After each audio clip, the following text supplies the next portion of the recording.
azan. Lamanya azan ini.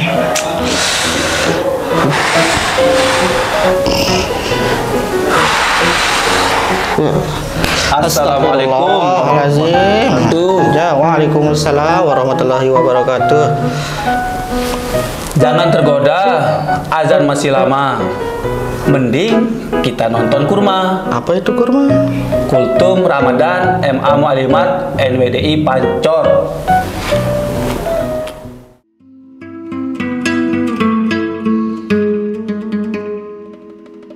Dinamakan sebagai bulan Ramadan. Karena apa? Li'annahu yarmiduz dzunub katanya. Karena bulan Ramadan itu membakar dosa-dosa yang ada pada diri seorang. Untuk kita terus mencurahkan isi hati kita kepada Allah Subhanahu wa Ta'ala. Nah, di bulan suci Ramadan ini momen di mana sepertiga malam terakhir itu kita selalu bangun.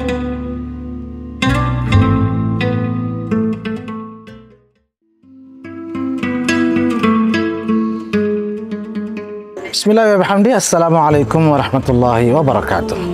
Alhamdulillah wassalatu wassalamu ala Rasulillah Sayyidina Muhammadin wa alihi wa sahbihi wa man tabi'ahu wa walah. Amma ba'du, pemirsa yang dirahmati Allah dimanapun berada. Ada sebuah hadis di mana Rasulullah sallallahu alaihi wasallam bersabda, la yadkhulul jannata man fi qalbihi mithqalu dzarratin min kibr. Tidak boleh masuk surga orang yang di dalam hatinya ada sedikit saja daripada sifat sombong atau takabbur. Pertanyaannya, mengapa yang sedikit itu tidak dimaafkan saja? Setidaknya kita di sini paham bahwa takabbur itu atau sombong itu tiada maaf baginya, walaupun hanya secuil saja. Oke, kalau dosa-dosa yang lain kecil mungkin dimaafkan, bahkan besar sedikit ada peluang untuk dimaafkan. Tapi kalau takabbur mithqal dzarrah, sebiji sawi di dalam hati, tiada maaf baginya. Kira-kira mengapa seperti itu? Ketika saya mengaji di Mesir dulu, mendapatkan penjelasan dari seorang guru bahwa ketika seseorang diberikan banyak fasilitas untuk satu tujuan, lalu ternyata tujuan itu tidak tercapai juga, maka itu keterlaluan. Ya, sebagai analogi sederhana, buka pintu ini dengan kunci, tidak bisa ini palu, tidak bisa juga maka ini dikasih misalnya bahkan bom, ya, untuk meledakkan pintu itu, dan sarana-sarana lainnya diberikan untuk membuka itu pintu, tapi nggak kebuka juga, kan keterlaluan. Nah, tahukah kita bahwa rukun Islam yang 5 itu sesungguhnya tujuannya yang tidak kalah penting adalah untuk menghilangkan kesombongan. Lihat rukun pertama, kita bersaksi tiada Tuhan selain Allah, kita sadar diri ini hamba, lalu kemudian Nabi Muhammad adalah utusan Allah. Artinya untuk mendapatkan hidayah Allah pun tidak bisa sendiri, harus lewat baginda Nabi sallallahu alaihi wasallam.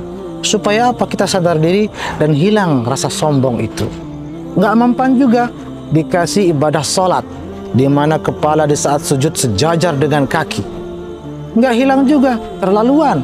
Dikasih ibadah zakat, mengeluarkan harta kepada orang-orang yang berhajat, supaya kita sadar bahwa harta ini bukan milik kita, tapi titipan dari Allah, supaya hilang sombong.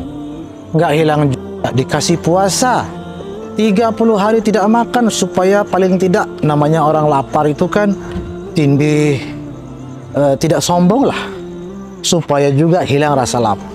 Belum lagi ibadah haji, di mana semua orang berkumpul, kaya miskin tidak ada bedanya, sama pakaiannya, tidak boleh pakai parfum, supaya hilang rasa sombong.